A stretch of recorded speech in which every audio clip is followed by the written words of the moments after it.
¿Te quieres enterar de esas cositas exclusivas que te van a dejar con la boca abierta? Ahora podrás ser parte de Factores de Poder y suscribirte para seguir apoyando nuestros contenidos. Si visitas nuestro canal en YouTube, busca el botón unirte y te suscribes. Por supuesto, podrás ver todos los planes de membresía que tenemos para ti y poder disfrutar de ellos a través de nuestra plataforma Factores de Poder en YouTube. Al unirte a este equipo de Factores de Poder, podrás disfrutar de muchísimos beneficios. Desde tener la publicación de cada programa más temprano y sin publicidad, hasta participar en conversatorios sobre los temas que más te interesan en cualquier ciudad del mundo en la que te encuentres. ¿Quieres saber más y escoger el plan que se adapte a ti?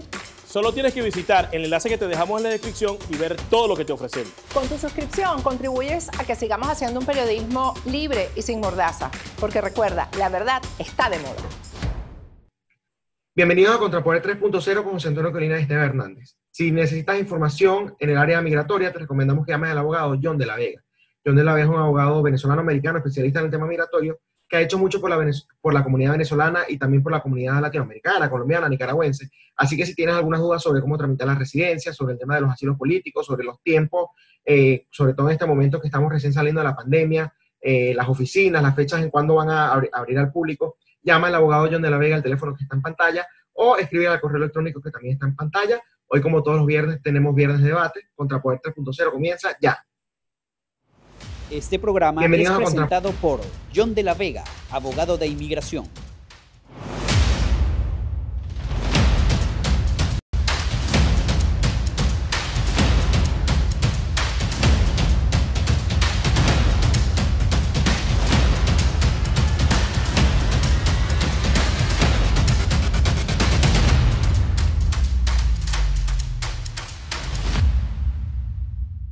Poder 3.0 con José Antonio Colina y Esteban Hernández. En esta oportunidad el teniente Colina no nos va a estar acompañando. Tuvo problemas técnicos a la hora de entrar acá bueno, se está incorporando ahora, ¿no? Pero bueno, vamos entonces igual a presentar a los invitados y el tema que vamos a tocar es justamente el tema de si el voto debe ser obligatorio, ¿no?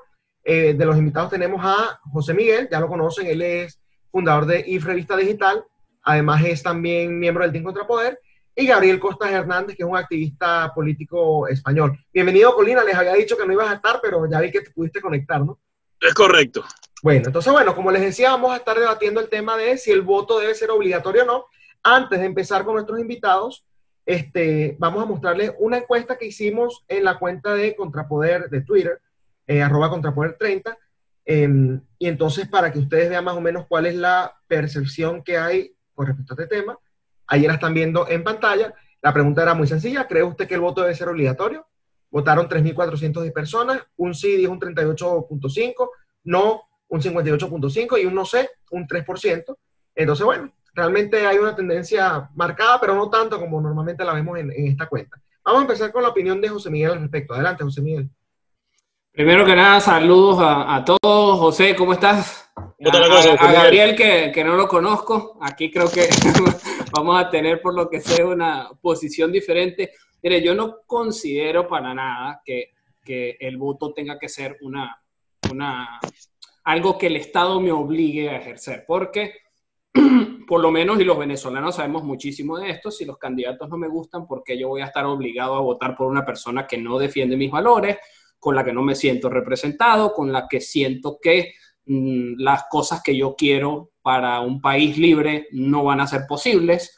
Creo que más bien, en lugar de estar hablando sobre un voto obligatorio, yo preferiría hablar de un voto más bien como por mérito. Es decir, mi posición es que no todo el mundo está en capacidad para ejercer el voto. Esa es mi posición personal. Bueno, adelante, Gabriel, cuéntanos acerca de tu postura al respecto.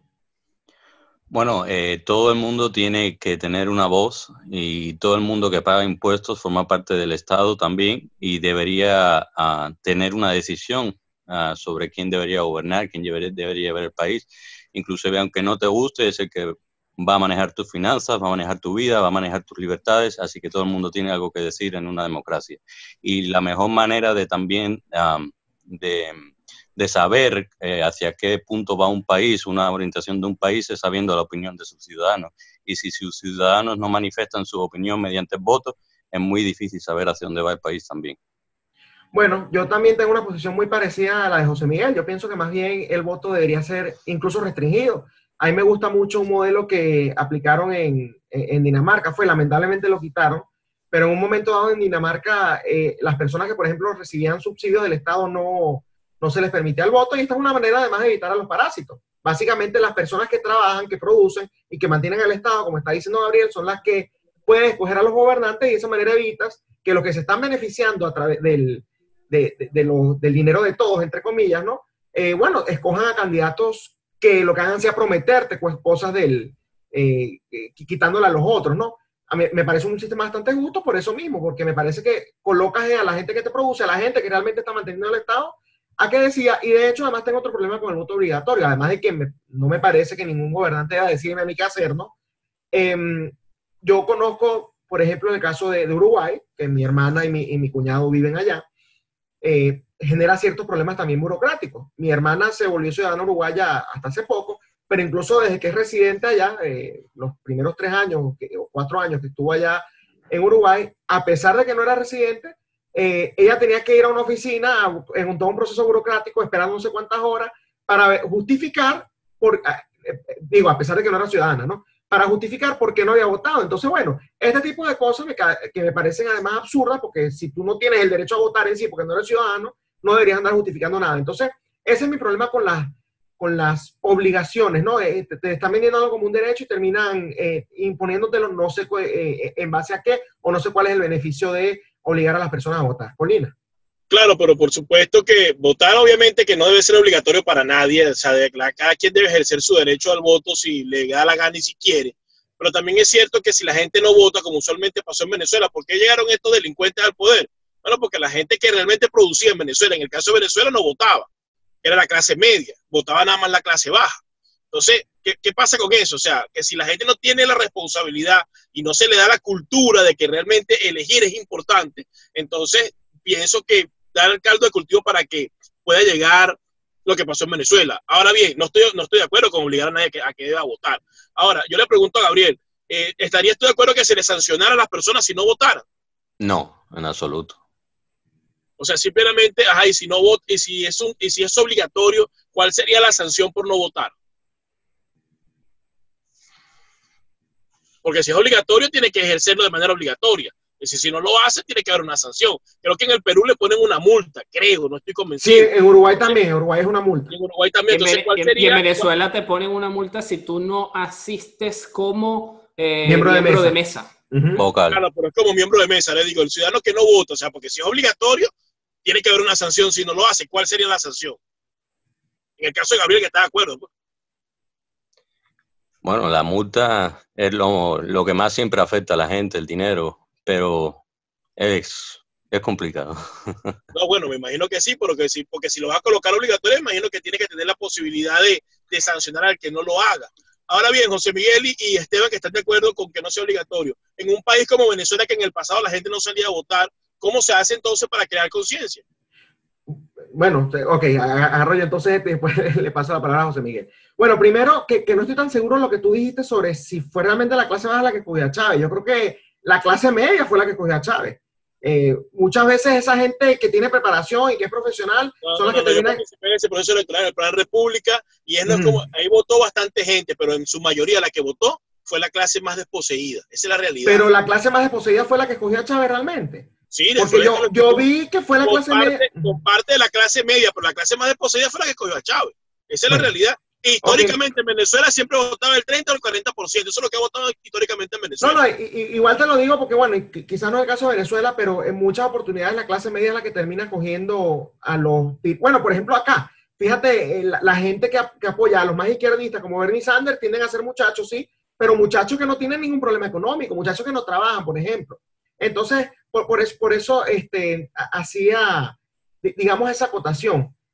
Yo pienso que, bueno, si tú quieres votar, si tú quieres promover, mejor dicho, el voto, bueno, tienes que empezar a enseñar, digamos, la importancia, ¿no? De escoger la persona que de una u otra manera es la que va a dirigir los destinos del país. Y eso empieza por parte de educación política y económica, ¿no? Porque, por ejemplo, si tú tienes dos candidatos que son muy buenos, vamos a ponerte dos nombres. Tienes a Margaret Thatcher y a Ronald Reagan, ¿no? Quizás tú dices, ¿para qué voy a votar si me gustan los dos? Entonces no tengo necesidad de... Pero si tú tienes a un candidato como, por ejemplo, Margaret Thatcher versus Bernie Sanders, ¿no? Quizás tú mismo, cuando tienes educación y cuando sabes el riesgo que representa Bernie Sanders, terminas votando por cuestión de que tienes cultura y de que tienes educación. Al final todo y muchos de los temas que discutimos acá se basan en eso, en la educación, que en Venezuela, en la parte política y en la parte económica es bastante básica. No, yo no creo que con respecto a la educación se deba educar a las personas sobre el por qué votar y cuál es la importancia de votar. No, estoy hablando de política y economía. Porque en realidad el votar es simplemente identificarse con un candidato que va a defender los valores y los principios que uno considera que son los que dirigen al país hacia el progreso. Entonces, partiendo de esa premisa, ese tipo de educación no tiene por qué venir. Primero del Estado, para alguien que lo esté considerando que venga desde el Estado y que el Estado tiene que promoverlo, o sea, eso no tiene por qué venir desde el Estado. Y segundo, porque es una decisión personal. Fíjense que por lo menos Gabriel decía que la gente siempre debe tener voz y debe tener una participación, pero a veces callar es una forma de expresar una opinión.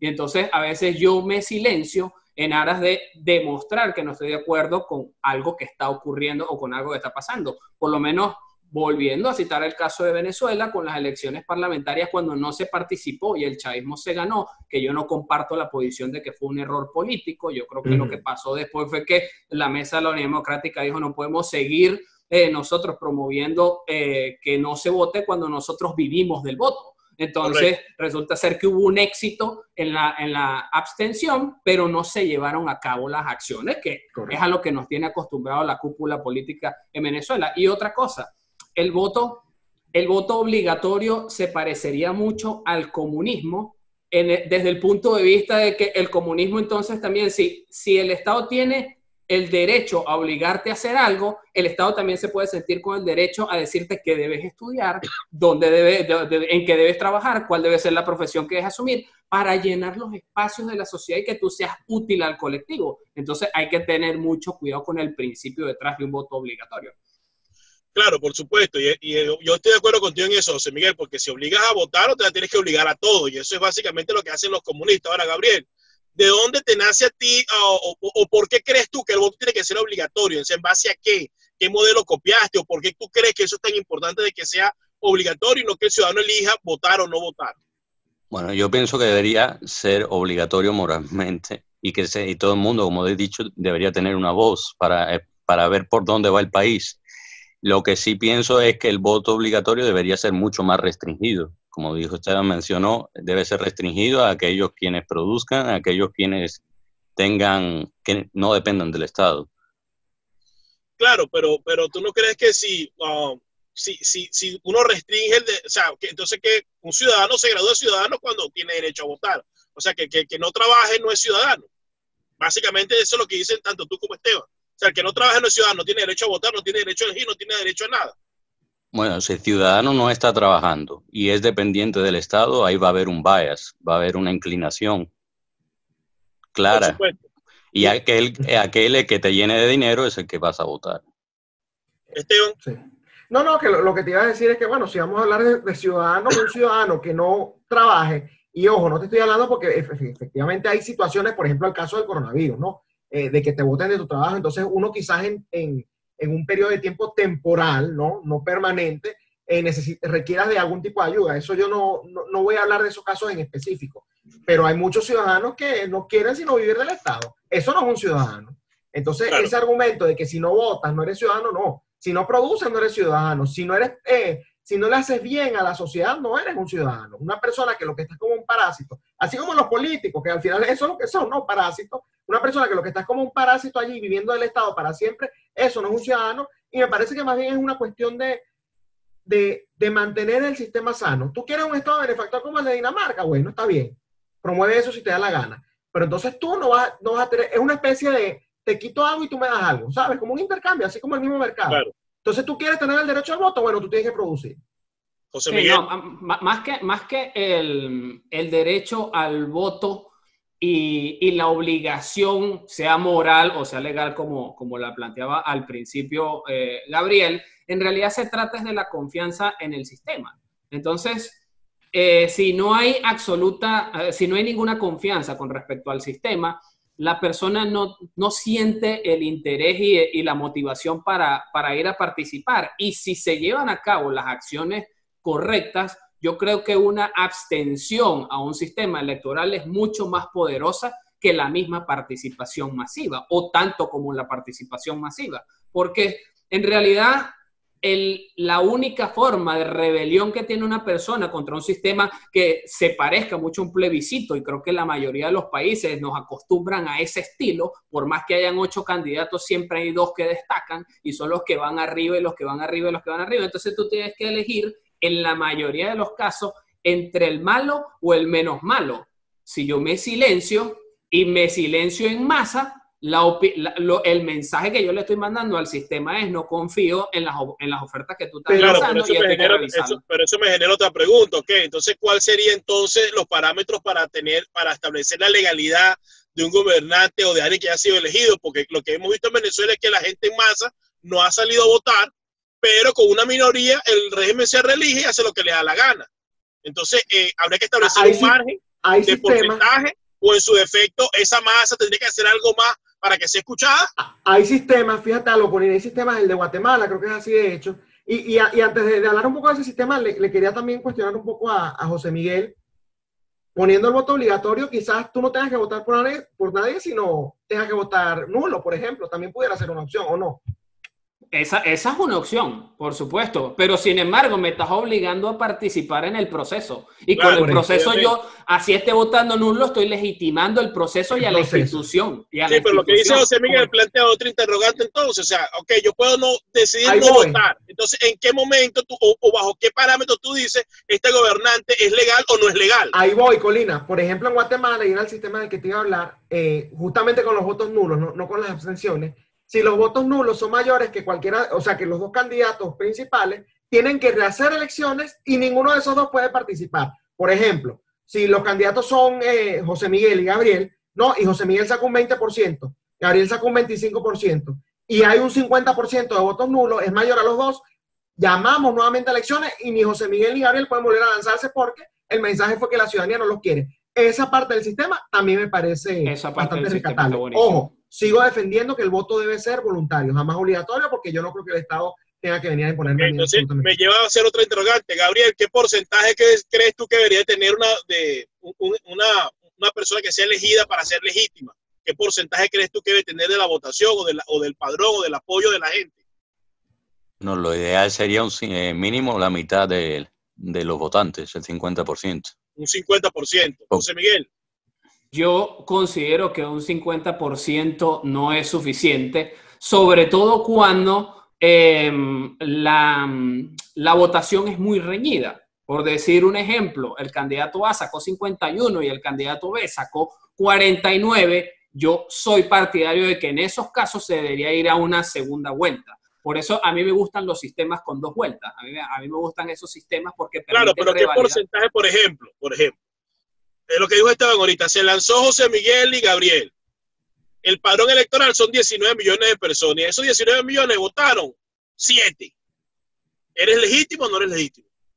Si votaron, bueno, es que tienes que revisar también, eso es basado con un historial, Colina. Es el historial de personas que participan en los sistemas anteriores. Si por eso te pregunto, ¿bajo qué porcentaje, es mi pregunta, del padrón total, este señor es legal o no es legal? O la elección es legal o no. Fíjate en Guatemala, si tienen 20%, fuera de aquí se repite la elección. ¿Con cuánto porcentaje crees? No es eso. No es eso. Si los votos nulos superan en porcentaje los votos del candidato. Exacto. Pero, por ejemplo, tienes un padrón electoral de 20 millones de personas y votaron 7 millones nada más. Claro. Porque 12 dijeron que no les dio la gana o no confían en el sistema. ¿Esa elección es legal? Desde mi posición lo es. ¿Lo es? Desde mi posición lo es, sí. Esteban. Bueno, yo creo que sí es legal. Lo que pasa es que yo entiendo por qué lo estás diciendo, pero fíjate algo, y por eso voy a la importancia del voto nulo también en un sistema normal, no hablando de Venezuela, ¿no? Porque en Venezuela yo pienso que votar es legitimar cualquier tanto al CNE como al mismo régimen, ¿no? Pero si a la gente les está dando la oportunidad, y como te digo, esos 12 millones no votaron, esos 13 millones no votaron, porque no se sentían representados por ninguno de los dos, bajo un sistema como el de Guatemala pudieron haber votado nulo. La mayoría de las veces la gente no vota porque no quiere, porque no les interesa la política. No porque digan, es que no me gustan las dos opciones, no, es que sencillamente no les interesa. Entonces, si tú lo quieres protestar en números, la manera lógica me parece que sería como en Guatemala, que votaras nulo, y entonces allí ves si realmente los 13 millones estaban en contra, o es que sencillamente tienes 13 millones que son, como decimos nosotros, antiparabólicos, ¿no? Sí, claro, es que vas a tener que aplicar a juro, si hay un descontento mayoritario de la masa votante con respecto al sistema, los candidatos, etcétera, etcétera, eso se tiene que expresar antes de la elección. Eso se tiene que organizar y tienen que haber los canales para que la voz del que no quiere participar sea escuchada, porque el silencio puede ser considerado como una aprobación también. Pero ¿cómo lo expresa? O sea, ¿cómo lo hace? Bueno, fíjate que por lo menos en el caso venezolano, y volviendo al de la Asamblea, yo estoy convencido de que si hubiese existido el liderazgo político correcto para capitalizar esa abstención y demostrar que en ese momento la Asamblea Nacional venezolana era ilegítima porque la participación era miserable, esos canales se pudieron haber aplicado. Va a depender del sistema político del país, va a depender de los canales y de las instituciones que haya, pero siempre tiene que haber, si yo no estoy de acuerdo con lo que está pasando, yo tengo que buscar mis propios canales dentro de quienes comparten la opinión conmigo y dentro del liderazgo político que comparte la opinión conmigo para expresarlo antes de que ocurra. Porque si lo expreso después de que ocurra y nunca dije nada, me puedo ver como un saboteador del sistema, en lugar de verme como una persona que no estaba de acuerdo al sistema. Y al no haber participado, mi silencio se parece mucho al consentimiento de lo que está ocurriendo. O sea, simplemente... Bueno, ya tú dijiste que estás de acuerdo con las dos vueltas. Gabriel, ¿tú estarías de acuerdo con una elección de hayan dos vueltas para elegir a un gobernante que saque la mitad más uno, por ejemplo? O sea, sí. si no tiene la mitad más uno, tendría que ir a segunda vuelta para ver quién es el ganador. ¿Estarías de acuerdo con eso? Sí, ese es el sistema argentino, ¿verdad? Que hay dos vueltas. Sí, me imagino que sí. No sé si funciona ya de esa manera o no. En Argentina, en Perú. Sí, estaría de acuerdo. ¿Y tú, Esteban? Sí, a mí me parece lógico porque, sobre todo cuando son más de dos candidatos, ¿no? Muchas veces la gente puede tener como segunda opción el que quedó de tercero, y entonces quizás en la segunda vuelta el de tercero gana con la mayoría de los votos, ¿ves? Entonces a mí sí me parece un sistema bastante importante. Bueno, no el tercero, disculpa, que mucho del tercero se le vaya a uno de los otros dos, quise decir. Entonces yo sí pienso que termina teniendo una representación más directa y realista de lo que la gente siente. Bueno, quizás no era mi primera opción, pero prefiero, por ejemplo, Argentina, voy a colocar ese caso, yo hubiese votado por José Luis Espert, siendo argentino, pero en segunda vuelta, habiendo llegado a una segunda vuelta, ¿no? Yo hubiese votado por Mauricio Macri antes que por Cristina Kirchner, no porque me guste ese candidato, sino porque sabemos que Cristina es lo peor que hay en Argentina, ¿ves? Entonces, pienso que te muestra una realidad mucho más precisa de lo que siente la ciudadanía. Entonces, obviamente ustedes todos coinciden, bueno, por lo menos Esteban y José Miguel coinciden de que la inscripción en el registro electoral debe ser voluntaria, no debe ser obligatoria. Totalmente. Bueno, de hecho yo no estoy inscrito en el registro electoral de Venezuela. ¿Y tú, José Miguel? Yo sí estoy inscrito y también fui miembro de mesa y fui testigo de mesa. Ay, imagínate. Sí, como por allá como en el 2005. Y en el caso de 2006, Gabriel plantearía entonces que debe ser obligatorio inscribirse en el registro electoral. O sea, todo el mundo tiene que inscribirse. En el caso de Venezuela, son 30 millones de habitantes, 30 millones tienen que estar inscritos. Eso es lo que tú bueno, los de mayor de edad. Bueno, gente hábiles, votantes hábiles. ¿Estaría de acuerdo que fuera obligatorio inscribirse? Estar inscrito, sí. De hecho, por ejemplo, en España estás inscrito desde los 18 años. ¿Es obligatorio? ¿Pero lo haces tú? ¿Lo haces tú o es obligado? Te llega la cartilla electoral y tú decides si tú quieres votar o no, pero te llega. Obligatoriamente te llega. Sí. A todo el mundo que es mayor de edad. O sea, te inscriben automáticamente, pero el voto no es obligatorio, la inscripción sí. Oh, imagínate. No, bueno, la verdad que no conocía ese sistema. Yo en lo particular, o sea, dando mi opinión, que soy más o menos como el moderador, yo no estoy de acuerdo con el voto obligatorio, pero sí considero de que debe establecerse un sistema, como en cualquier lugar del mundo, debe establecerse un porcentaje que le dé legalidad al gobernante. Porque, por ejemplo, en Venezuela, Caldera fue elegido con un porcentaje muy bajo. Carlos Andrés Pérez en su segundo gobierno con un porcentaje muy bajo. Entonces, se le da la responsabilidad a unos pocos de elegir al gobernante, mientras que el resto no toma responsabilidad. Creo que hay que buscar la manera de como que educar, pero que esa educación de una manera u otra genere algún tipo de obligación, porque lo contrario pasa lo que pasó en Venezuela. Entonces, creo que tenemos que ir hacia ese punto. No sé cómo, porque la verdad es que si lo impone, se parece más al comunismo que otra cosa, pero creo que hay que buscar la herramienta para que la gente sienta el compromiso de que tiene que ir a votar, y si no quiere hacerlo, entonces tener la opción del voto nulo. Eso no lo había pensado, por ejemplo, para decir, mira, no me gusta ninguno de los candidatos, mi voto es nulo, expresando un gran rechazo. Eso podría hacerse en Venezuela. No sé qué piensas tú, Esteban. No, sí, yo de hecho soy, esa propuesta, ese sistema de Guatemala y me encanta. Me encanta, mira, yo te voy a hablar de 3 cosas que me encantan en un sistema electoral. Uno, ese de Guatemala, que si los votos nulos son mayores a los 2 candidatos, que se repitan las elecciones y que ninguno de esos 2 candidatos pueda participar, les guste o no. La mayoría de la gente lo rechaza, lo dijo así en las urnas, sin votar por ustedes, dijo no queremos ni A ni a B, así que en las próximas elecciones solo podrán ir C o D. Ahí B quedan fuera, ¿no? Segundo, la segunda vuelta, por lo que ya expliqué, que te da una realidad mucho más precisa de lo que realmente siente la gente. Quizás tu primera opción no es el candidato A, sino el candidato C, pero bueno, si vas a una segunda vuelta, el candidato A que quedó de segundo, tú terminas votando por él y terminan ganando el candidato A. Entonces, me parece que es también bastante preciso. Y tercero, y voy a hablar un poquito de España, a mí no me gusta la democracia directa.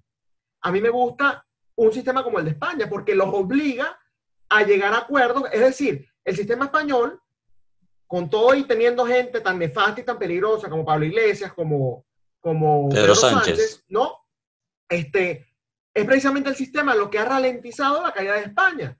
¿Por qué? Porque precisamente el PSOE cuando llega al poder no puede hacer todo lo que se propone, igual que Podemos. Los obliga a ellos a moderarse un poquito más a pactar, para poder llegar al poder, a pactar para poder llegar al poder y después para poder seguir aplicando leyes. El sistema de España a mí me encanta, como es un sistema parlamentario, en donde los partidos después, con los diputados que tienen ahí, ponen al presidente. Lo más bonito es como los obligas a pactar, lo desenmascaras, porque les toca pactar con ciertos partidos que son... Exacto. Como el PSOE, no, yo no pacto con populistas, y ahí están con Podemos. Ellos decían que con Podemos no pactaban y ahí están. Entonces, ni con Podemos, ni con Bildu. Exacto, es un sistema bastante bueno que yo apuntaría a un sistema electoral que cumpla con esas tres, con esos tres requisitos, y esas son mis conclusiones ya. Bueno, ya vi que das tus conclusiones. Gabriel, ¿cuáles son tus conclusiones? Explícanos un poco, resumidamente, cuál es tu sistema ideal y qué propondrías tú. Bueno, un sistema como el de España, en el de que todos los ciudadanos adultos están inscritos, o votes o no, bueno, después no te quejes si no sale que no quieres, y que sea más restringido para evitar el parasitismo o el voto biased, como dicen en inglés. Bueno, muchas gracias, Gabriel. ¿Y tú, José Miguel, cuál es tu conclusión? ¿Algo más?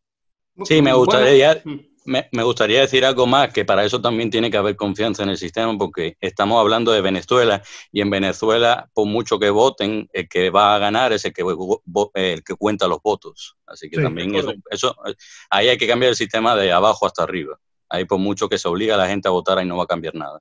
Es correcto. Sí, sin duda alguna. Mira, yo definitivamente no estoy de acuerdo para nada con el voto obligatorio. De hecho, yo no creo que la inscripción en el registro electoral tenga que ser algo obligatorio.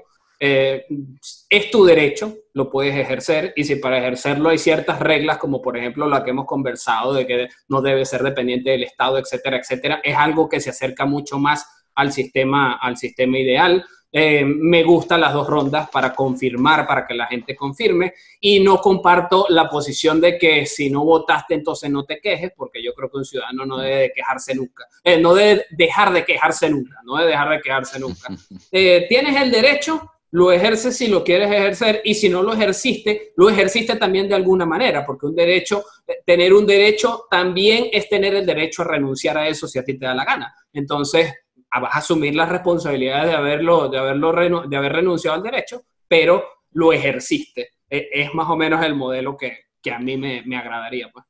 Bueno, ya Esteban dio sus conclusiones. Yo pienso que en este debate, pues obviamente se impone la tesis de que el voto no debe ser obligatorio, y que básicamente el ciudadano tendrá la decisión si vota o no vota, pero pienso que debe haber un gran esfuerzo por parte de los líderes y de las organizaciones políticas para que el ciudadano tenga la educación y la cultura necesaria para ejercer su derecho o no ejercerlo de la mejor manera. Y si no lo va a ejercer, canalizarlo de una forma que esa negación le permita ser escuchado y no pasar por debajo de la mesa como históricamente ha pasado en Venezuela. Muchas gracias a Gabriel, muchas gracias a José Miguel y también a Esteban por haber participado en este debate, que es interesante porque pienso que en el caso de Venezuela, que es lo que nos ataca y lo que nos ocupa, a futuro uno tiene que ir visualizando cómo es el sistema ideal que uno quiere. Y yo pienso que hay que debatirlo y hay que conversarlo y hay que discutirlo de manera tal de encontrar ese punto que nos lleve a tener un sistema que realmente funcione y no se repita lo que ha pasado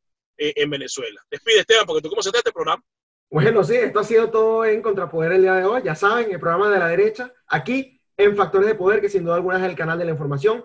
Duélale a quien le duela. Nos vemos el lunes. Este programa fue presentado por John de la Vega, abogado de inmigración.